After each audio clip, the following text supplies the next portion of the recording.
What's up everyone? Corey Parks here from Hydro Help 911. Wanted to shoot another video of another question that we've been getting asked a lot lately. What does it cost to fix my bouncing or bouncy floors? Some of the factors that go into that, again, as we've mentioned in multiple other videos, is how much of your flooring is bouncy. In other words, is it your entire home? If it is, we're gonna need to know the square footage of that.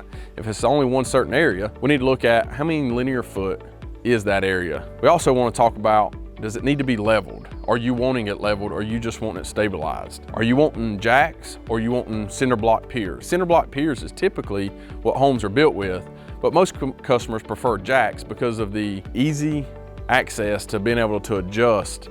Basically a wrench just adjusts those jacks if a little bit of settlement occurs. Is there any rotten or termite damaged wood under there? If there is, we gotta fix that wood so that we can level those floors or fix the bouncing floors properly. It could be that the rotten and termite damaged wood is what's causing the bouncing floors to begin with. Also, are you as the customer gonna want a structural engineer sign off or county permits?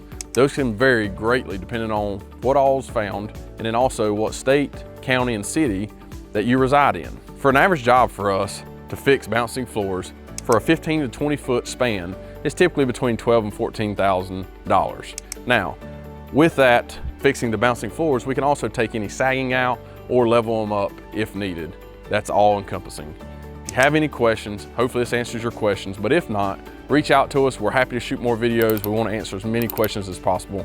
Have a good one.